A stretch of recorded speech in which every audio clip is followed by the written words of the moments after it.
نحمده ونصلي على رسوله الكريم أما بعد فأعوذ بالله من الشيطان الرجيم بسم الله الرحمن الرحيم ربي اشرح لي صدري ويسر لي أمري واحلل عقدة من لساني يفقه قولي ربي زدني علما ربي زدني علما ربي زدني علما السلام علیکم۔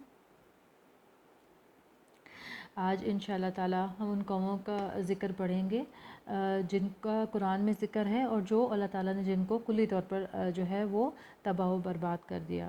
ٹھیک، اچھا، یہ قومیں کب دنیا میں آئی، کب ان پر عذاب نازل ہوا، اور حتیٰ یہ کہ ان کی طرف کون سے انبیاء بھیجے گئے، ان کے نام بھی جو ہے وہ ہمیں نہیں معلوم۔ قرآن اور حدیث اس بارے میں ہماری رہنمائی نہیں کرتا۔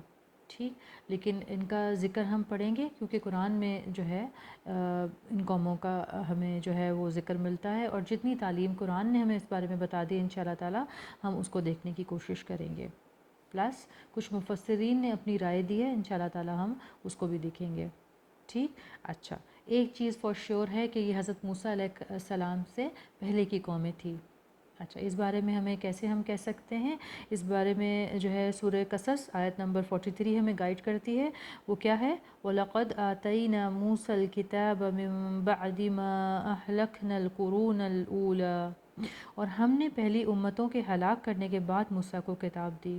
یعنی اللہ تعالیٰ نے جو ہے وہ جن قوموں کو تباہ کیا وہ حضرت موسیٰ علیہ السلام کی قوموں سے پہلے کی بات ہے۔ اس کے بعد اللہ تعالیٰ نے کسی قوم کو کلی طور پر تباہ نہیں کیا۔ ٹھیک، اچھا، حضرت ابو سعید خدری رضی اللہ عنہ سے روایت ہے کہ انہوں نے فرمایا اللہ تعالیٰ نے تورات کے نزول کے بعد کسی قوم کو آسمانی یا زمینی عذاب کے ذریعے سے کلی طور پر تباہ نہیں کیا سوائے ان بستی والوں کے جن کی صورتیں تبدیل کر کے انہیں بندر بنا دیا گیا تھا۔ ٹھیک، اور وہ جو ہے وہ اسی آیت کو اس کی دلیل بتاتے ہیں۔ ٹھیک ہے، چلے انشاءاللہ تعالی ہم ایک ایک قوم کو دیکھ لیتے ہیں۔ سب سے پہلے اصحاب الرس کے بارے میں ہم دیکھتے ہیں۔ ٹھیک، اچھا، اس قوم کا ذکر قرآن میں 2 جگہ آیا ہے، ایک الفرقان آیت نمبر 38 اور 39، ایک سورہ قوف آیت نمبر 12 til 14۔ ٹھیک، چلیں ایک ایک جو ہے وہ ان آیتوں کو دیکھ لیتے ہیں باری باری۔ بسم اللہ الرحمن الرحیم۔ وعادا وثمودا وأصحاب الرس وقرونا بين ذلك كثيرا وكل ضربنا له الأمثال وكل تبرنا تتبیرا۔ اور عاد اور سمود اور اصحاب الرس اور ان کے درمیان اور بہت سی جماعتوں کو بھی ہلاک کر ڈالا، اور سب کے سمجھانے کے لیے ہم نے مثالیں بیان کی، اور نہ ماننے پر سب کا ستیاناش کر دیا۔ دوسری دیکھ لیتے ہیں آیتیں۔ كذبت قبلهم قوم نوح وأصحاب الرس وثمود وعاد وفرعون وإخوان لوط وأصحاب الأيقة وقوم تبع كل كذب الرسل فحق وعید۔ ان سے پہلے نوح کی قوم اور اصحاب الرس اور سمود جھٹلا چکے ہیں، اور عاد اور فرعون اور لوط کے بھائی اور بن کے رہنے والے اور طبع کی قوم، غرض ان سب نے پیغمبروں کو جھٹلایا تو ہماری وعید یعنی عذاب بھی پوری ہو کر رہی۔ ٹھیک، یعنی یہاں ہم دیکھ رہے ہیں کہ اس قوم کا ذکر ہے۔ ٹھیک ہے، ان 2 مطلب صورتوں میں اس قوم کا ذکر آیا ہے۔ اچھا، جو اور رس ہے اس کو عربی زبان میں کنویں کو کہتے ہیں، اور ایسے کنویں کو جس کی منڈیر پتھروں سے بنائی گئی ہو۔ ٹھیک، اچھا، بعض حضرات کا خیال ہے کہ وہ ایک خاص کنواں تھا جس پر قوم سمود کا ایک قبیلہ رہتا تھا، وہی لوگ اصحاب الرس کے نام سے مشہور ہوئے۔ یہ بھی کہا گیا ہے کہ ان کے نام کے ساتھ مشہور ہونے کی وجہ یہ بھی تھی کہ انہوں نے اپنے نبی کو کنویں میں پھینک دیا۔ ٹھیک، یعنی ان کو کیوں یہ کہا گیا اصحاب الرس، یعنی ایک تو یہ کہ یہ کنویں ایسے کنویں کا ذکر ہے جس کی جو منڈیر ہے وہ پتھر کی تھی، نمبر 1، اینڈ نمبر 2 یہ کہ انہوں نے اپنے نبی کو کنویں میں ڈال دیا تھا، اس وجہ سے ان کا یہ نام جو ہے وہ مشہور ہو گیا۔ اور پلس ایک اور چیز ہمیں پتہ چل رہی ہے کہ یہ سمود جو ہے قوم سمود اس کے آس پاس کی کوئی بستی کا جو ہے یہ بستی تھی یہ۔ ٹھیک، اچھا، امام ابن جریر رحمۃ اللہ علیہ نے حضرت عبداللہ بن عباس رضی اللہ عنہ کا قول روایت کیا ہے کہ اصحاب الرس قوم سمود کی ایک بستی کے باشندے تھے۔ ٹھیک، اچھا، اس کے علاوہ ایک اور دیکھ لیتے ہیں، ایک اور رائے دیکھ لیتے ہیں۔ حضرت ابو بکر محمد بن حسن نقاش رحمۃ اللہ علیہ نے ذکر کیا ہے کہ اصحاب الرس کا ایک کنواں تھا جس سے ان کے پینے کی اور آبپاشی کی ضروریات پوری ہو جاتی تھی۔ ان کا بادشاہ بہت انصاف پرور اور نیک سیرت تھا۔ جب وہ فوت ہوا تو لوگوں کو بہت زیادہ غم ہوا۔ ابھی چند ہی دن گزرے تھے کہ شیطان اس مرحوم بادشاہ کی صورت میں ان کے پاس آیا اور کہا، میں مرا نہیں تھا، میں تو غائب ہو گیا تھا تاکہ دیکھوں تم کیا کرتے ہو۔ وہ انتہائی خوش ہوئے۔ اس نے کہا، میرے لیے پردہ لگا دو، میں کبھی نہیں مروں گا لیکن تمہاری نظروں سے اوجھل رہوں گا۔ بہت سے لوگوں نے شیطان کی بات کو سچ سمجھ لیا اور اس کے فریب میں آ کر اس کی پوجا کرنے لگے۔ اللہ تعالیٰ نے ان میں ایک نبی مبعوث فرمایا۔ اس نے بتایا کہ پردے کے پیچھے سے بات کرنے والا بادشاہ نہیں بلکہ شیطان ہے۔ اس نبی نے انہیں اس کی عبادت سے منع کیا اور اللہ وحدہ لا شریک کی عبادت کرنے کا حکم دیا۔ امام سہیلی رحمۃ اللہ علیہ کا بیان ہے کہ اس نبی پر نیند کی حالت میں وحی نازل ہوتی تھی اور ان کا نام حنظلہ بن صفحان علیہ السلام تھا۔ لوگوں نے آپ پر حملہ کیا اور آپ کو شہید کر کے کنویں میں ڈال دیا۔ نتیجہ یہ ہوا کہ کنویں کا پانی خشک ہو گیا، درخت سوکھ گئے، پھل ختم ہو گئے، انہیں پیاس نے آ لیا، چنانچہ ان کے گھر ویران ہو گئے اور وہ ادھر ادھر بکھر گئے اور آخرکار سب کے سب ہلاک ہو گئے۔ ٹھیک۔ اچھا، بعض کے نزدیک ارس آذربائیجان کی آبادی ہے۔ کہا جاتا ہے کہ ارس کے علاقے اران کوئی کاف میں 1000 شہر آباد تھے۔ اللہ نے ان کی طرف موسیٰ نامی کوئی نبی مبعوث کیا، انہوں نے اس کی تکذیب کی تو نبی کی بددعا سے وہ سب ہلاک ہو گئے۔ ٹھیک، واللہ عالم۔ اچھا، اب دوسری قوم کا ذکر پڑھ لیتے ہیں جس کا ذکر سورہ یاسین میں ہے۔ انشاءاللہ پہلے میں اس کی عربی کو پڑھ لیتی ہوں، پھر انشاءاللہ ہم اس کے ترجمے کو دیکھیں گے اور پھر کچھ اس پر غور کرنے کی کوشش کریں گے۔ ٹھیک، بسم اللہ والآخرہ۔ وَاضْرِبْ لَهُم مَّثَلًا أَصْحَابَ الْقَرْيَةِ إِذْ جَاءَهَا الْمُرْسَلُونَ إِذْ أَرْسَلْنَا إِلَيْهِمُ اثْنَيْنِ فَكَذَّبُوهُمَا فَعَزَّزْنَا بِثَالِثٍ فقالوا إنا إليكم مرسلون قالوا ما أنتم إلا بشر مثلنا وما أنزل الرحمن من شيء إن أنتم إلا تكذبون قالوا ربنا يعلم إنا إليكم لمرسلون وما علينا إلا البلاغ المبين قالوا إنا تطيرنا بكم لئن لم تنتهوا لنرجمنكم وليمسنكم منا عذاب أليم قالوا طائركم معكم أئن ذكرتم بل أنتم قوم مسرفون وجاء من أقصى المدينة رجل يسعى قال يا قوم اتبعوا المرسلين اتبعوا من لا يسألكم أجرا وهم مهتدون وما لي لا أعبد الذي فطرني وإليه ترجعون أأتخذ من دونه آلهة إن يردني الرحمن بضر لا تغني عني شفاعتهم شيئا ولا ينقذون إني إذا لفي ضلال مبين إني آمنت بربكم فاسمعون قيل ادخل الجنة قال يا ليت قومي يعلمون بما غفر لي ربي وجعلني من المكرمين وما أنزلنا على قومه من بعده من جند من السماء وما كنا منزلين إن كانت إلا صيحة واحدة فإذا هم خامدون۔ اور ان سے بستی والوں کا قصہ بیان کرو جب ان کے پاس پیغمبر آئے، یعنی جب ہم نے ان کی طرف 2 پیغمبر بھیجے تو انہوں نے ان کو جھٹلایا، پھر ہم نے تیسرے سے تقویت دی تو انہوں نے کہا کہ ہم تمہاری طرف پیغمبر ہو کر آئے ہیں۔ وہ بولے کہ تم اور کچھ نہیں مگر ہماری طرح کے آدمی ہو، اور اللہ نے کوئی چیز نازل نہیں کی، تم محض جھوٹ بولتے ہو۔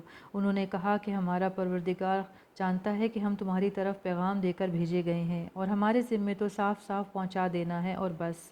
وہ بولے کہ ہم تم کو منحوس سمجھتے ہیں، اور اگر تم باز نہ آؤگے تو ہم تمہیں سنگسار کر دیں گے اور تم کو ہم سے دکھ دینے والا عذاب پہنچے گا۔ انہوں نے کہا کہ تمہاری نحوست تمہارے ساتھ ہے کیا، اس لیے کہ تم کو نصیحت کی گئی؟ بلکہ تم ایسے لوگ ہو جو حد سے تجاوز کر گئے ہو۔ اور شہر کے پرلے کنارے سے ایک آدمی دوڑتا ہوا آیا اور کہنے لگا کہ اے میری قوم، پیغمبروں کے پیچھے چلو، ایسے لوگوں کا اتباع کرو جو تم سے صلاح نہیں مانگتے اور وہ سیدھے رستے پر ہیں۔ اور مجھے کیا ہے کہ میں اس کی پرستش نہ کروں جس نے مجھے پیدا کیا ہے، اور اسی کی طرف تمہیں لوٹ کر جانا ہے، کیا میں اسے چھوڑ کر اوروں کو معبود بناؤں؟ اگر اللہ میرے حق میں نقصان کرنا چاہے تو ان کی سفارش مجھے کچھ بھی فائدہ نہ دے سکے اور نہ وہ مجھ کو چھڑا ہی سکیں، تب تو میں سرہی گمراہی میں مبتلا ہو گیا۔ میں تمہارے حقیقی پروردگار پر ایمان لایا ہوں، سو میری بات سنو۔ حکم ہوا کہ بحشت میں داخل ہو جا۔ بولا کاش میری قوم کو خبر ہو کہ اللہ نے مجھے بخش دیا ہے اور عزت والوں میں شامل کیا ہے، اور ہم نے اس کے بعد اس کی قوم پر کوئی لشکر نہیں اتارا، نہ ہم اتارنے والے تھے، وہ تو صرف ایک چنگاڑ تھی آتشی، نہ کہاں وہ سب بجھ کر رہ گئے۔ ٹھیک، اچھا، اب ہم اس کے اوپر تھوڑا غور کرنے کی کوشش کرتے ہیں۔ اچھا، سب سے پہلے تو ہم یہ دیکھتے ہیں کہ بہت سارے علماء کرام کی رائے یہ ہے کہ یہ شہر انطاکیہ کی بات ہے۔ ٹھیک، اچھا، اور اس کے علاوہ کچھ جو علماء ہیں ان کی رائے یہ ہے کہ یہ جو ہے حضرت مسیح علیہ السلام نے جو حواری اپنے بھیجے تھے انطاکیہ کی طرف، تب اس زمانے کی بات ہے، تو یہ تھوڑا غلط لگتا ہے۔ اس کا کیا ریزن ہے؟ ایک تو یہ کہ جب حضرت مسیح یعنی حضرت عیسیٰ علیہ السلام کے بعد جو انہوں نے حواری بھیجے تھے، تو اس کے بعد تو جو ہے وہ انطاکیہ جو ہے وہ تباہ و برباد نہیں ہوئی۔ ٹھیک، تو ہمیں سے یہ پتہ چلتا ہے کہ اس زمانے کی بات نہیں بلکہ یہ پہلے کی بات ہے۔ ٹھیک، اچھا، تھوڑا سا ہم اور غور کر لیتے ہیں کہ یہ نبی پاک صلی اللہ علیہ وسلم سے کہا جا رہا ہے کہ اپنی قوم سے اس بستی والوں کا ذکر کرو۔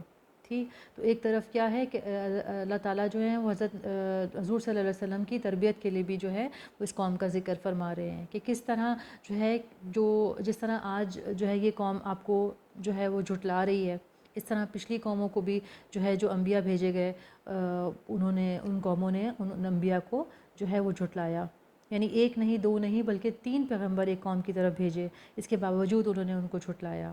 ٹھیک، اور بلکہ کیا کہا کہ تمہاری نحوست، ہم تمہیں جو ہے ایک تو تم ایک ہماری طرح کے عام انسان ہو، یہی بات جو ہے وہ نبی پاک صلی اللہ علیہ وسلم کو سننی پڑ رہی تھی کہ لوگ مان کے ہی نہیں دے رہے تھے کہ آپ اللہ کی طرف سے جو ہے وہ نبی جو ہے وہ مبعوث ہوئے ہیں۔ ٹھیک، اچھا، کیا ریزن دیتے تھے کہ ہم جو ہے وہ آپ کو اپنی طرح کا آدمی سمجھتے ہیں۔ ٹھیک، تو وہ پیچھے بھی دیکھ لیں کہ پیچھے بھی جو جتنے انبیاء آئے وہ آدمی ہی تھے، کوئی فرشتے تو آئے نہیں تھے۔ ٹھیک ہے نا، تو اس طرح سے کیا ہے کہ نبی پاک صلی اللہ علیہ وسلم کی بھی جو ہے وہ اللہ تعالیٰ تربیت کر رہے ہیں، اور ساتھ میں اس قوم کو بھی یعنی بتایا جا رہا ہے کہ اس طرح پچھلی قوموں نے بھی اسی طرح تکذیب کی تھی تو ان کا انجام کیا ہوا تھا۔ ٹھیک، اور انہوں نے کہا کہ ہم تمہیں منحوس دیکھتے ہیں۔ ٹھیک، اور پھر نبیوں کا کیا جواب تھا کہ ہمارے ذمے تو صرف پیغام کو پہنچا دینا ہے۔ ٹھیک، اچھا، اس کے بعد ایک مرد مومن کا ہمیں تقریر ملتی ہے، اور اللہ تعالیٰ دیکھیں اس بندے کو اتنا ویلیو کیا کہ اس کی بات، یعنی یہاں ہمیں انبیاء کا نام نہیں ملتا لیکن اس بندے کی پوری تقریر جو ہے اللہ تعالیٰ نے قرآن میں کوٹ کر دی ہے، تو اس سے کیا اندازہ ہو رہا ہے کہ اللہ تعالیٰ نے اس کو کتنا ویلیو کیا، اس مومن کو اور اس کی بات کو۔ ٹھیک، پوری ہم جو ہے وہ کیا پورا اس کی جو اس نے اپنی قوم سے جو بات کی وہ پوری ہمیں ملتی ہے، وہ کیا تھی؟ اے میری قوم، ان رسولوں کی راہ پر چلو، ایسے لوگوں کی راہ پر چلو جو تم سے کوئی معاوضہ نہیں مانگتے اور وہ راہ راست پر ہیں، یعنی وہ بلا معاوضہ تمہیں خالص حق کی طرف بلا رہے ہیں۔ پھر اس نے لوگوں کو اللہ وحدہ لا شریک کی عبادت کی دعوت دیتے ہوئے دوسرے معبودوں کی پوجا سے منع کیا جو نہ دنیا میں کوئی فائدہ پہنچا سکتے ہیں اور نہ آخرت میں نفع دے سکتے ہیں، اور کہا کہ اگر میں اللہ کی عبادت چھوڑ کر دوسروں کی عبادت کروں پھر تو میں یقیناً کھلی گمراہی میں ہوں۔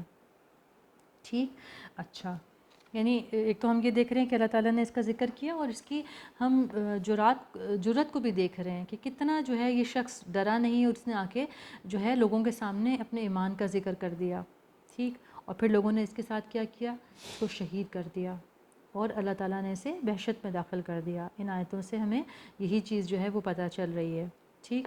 اچھا، حضرت ابن عباس رضی تعالیٰ عنہ نے فرمایا کہ اس مرد مومن کو جسام کی بیماری لگ گئی تھی، وہ صدقہ بھی بہت زیادہ دیتا تھا، اسے قوم نے شہید کر دیا تو اللہ نے اسے کہا ادخل الجنہ، جنت میں چلا جا، یعنی جب اسے لوگوں نے شہید کر دیا تو اللہ نے اسے جنت میں داخل فرما دیا۔ جب اس نے وہاں کی نعمتیں اور خوشیاں دیکھی تو کہنے لگا یا لیت قومی یعلمون بما غفر لی ربی وجعلنی من المکرمین، کاش میری قوم کو بھی علم ہو جاتا کہ مجھے میرے رب نے بخش دیا اور مجھے باعزت لوگوں میں سے کر دیا، تاکہ میری طرح وہ بھی ایمان لا کر یہ نعمتیں حاصل کر لیتے۔ حضرت ابن عباس رضی اللہ عنہ نے فرمایا اس نے زندگی میں بھی قوم کی خیر خواہی کرتے ہوئے کہا اتبعوا المرسلین، ان رسولوں کی راہ پر چلو، اور مرنے کے بعد قوم کے بھلے کی تمنا کرتے ہوئے کہا یا لیت قومی یعلمون بما غفر لی ربی وجعلنی من المکرمین، کاش میری قوم کو بھی علم ہو جاتا کہ مجھے میرے رب نے بخش دیا اور مجھے باعزت لوگوں میں سے کر دیا۔ حضرت قتادہ رحمۃ اللہ علیہ بیان کرتے ہیں کہ آپ مومن کو ہمیشہ دوسروں کا بھلا چاہنے والا ہی پائیں گے، اسے کبھی دھوکہ دینے والا نہیں پائیں گے۔ اس نے جب اللہ کی طرف سے اپنی عزت افزائی دیکھی تو کہا یا لیت قومی یعلمون بما غفر لی ربی وجعلنی من المکرمین، کاش میری قوم کو بھی علم ہو جاتا کہ مجھے میرے رب نے بخش دیا اور مجھے باعزت لوگوں میں سے کر دیا۔ اس نے یہ تمنا کی تھی کہ اسے اللہ کی طرف سے جو انعام و اکرام نصیب ہوئے ہیں اس کی قوم کو ان کا علم ہو جائے۔ اچھا، حضرت قتادہ رحمۃ اللہ علیہ فرماتے ہیں کہ جب انہوں نے اس اللہ کے بندے کو شہید کر دیا تو اللہ تعالیٰ نے کیا کیا کہ بس وہ ایک ہولناک چیخ تھی جس سے ان کو تباہ و برباد کر دیا۔ ارشاد باری تعالیٰ ہے وَمَا أَنزَلْنَا عَلَىٰ قَوْمِهِم بَعْدِ مِن جُندٍ مِّنَ السَّمَاءِ وَمَا كُنَّا مُنزِلِينَ، اس کے بعد ہم نے اس قوم پر آسمان سے کوئی لشکر نہ اتارا اور نہ اس طرح ہم اتارا کرتے ہیں، یعنی جب انہوں نے ہمارے رسولوں کی تکذیب کی اور ہمارے ولی کو شہید کیا تو ان لوگوں سے انتقام لینے کے لیے ہمیں آسمان سے کوئی لشکر اتارنے کی ضرورت نہیں پڑی، بلکہ وہ تو صرف ایک ہولناک چیخ تھی کہ یکایک وہ سب کے سب بجھ کر رہ گئے، ٹھیک۔ اچھا، مفسرین فرماتے ہیں کہ اللہ تعالیٰ نے ان کی طرف حضرت جبریل علیہ السلام کو بھیجا، انہوں نے شہر کے دروازے کی چوکھٹ کو پکڑ کر ایک زور کی آواز نکالی تو وہ بجھ کر رہ گئے، ان کی آوازیں خاموش ہو گئی، اس و حرکت ختم ہو گئی اور کوئی ایک آنکھ بھی جھپکنے والی نہ رہی، ٹھیک۔ ہم یہ دیکھتے ہیں کہ پچھلی کافی قوموں کو جو ہے اللہ تعالیٰ نے کیا ہے چیخ سے کے عذاب سے دوچار کیا، اور یہ قوم بھی جو ہے وہ ایک چیخ سے ہی جو ہے اس کا کام تمام کر دیا گیا، ٹھیک۔ بس یہ جو اللہ تعالیٰ نے ان کا ذکر قرآن میں کیا ہے تو ہماری عبرت کے لیے کیا ہے، اللہ تعالیٰ ان سے ہمیں نصیحت جو ہے وہ حاصل کرنے کی توفیق عطا فرمائے، اور بحیثیت قوم بھی جو ہے وہ ہم اللہ تعالیٰ سے جو ہے وہ معافی مانگے اپنے گناہوں کی۔ اس کے بعد انشاءاللہ تعالیٰ ہم حضرت یونس علیہ السلام کا قصہ دیکھیں گے، جس میں وہ پوری قوم یعنی عذاب آتے ہوئے جو ہے عذاب ان کے لیے لکھ دیا گیا تھا، اور ان کی معافی کی وجہ سے وہ عذاب ان سے ٹل گیا۔ انشاءاللہ تعالیٰ ہم اس کو دیکھیں گے، ٹھیک، اور اس کے بعد حضرت یونس کے بعد انشاءاللہ ہم حضرت موسیٰ علیہ السلام کا قصہ دیکھیں گے، ٹھیک۔ آج کے لیے اتنا ہی۔ سبحان ربک رب العزت عما یصفون وسلام علی المرسلین والحمد للہ رب العالمین۔ السلام علیکم ورحمۃ اللہ وبرکاتہ۔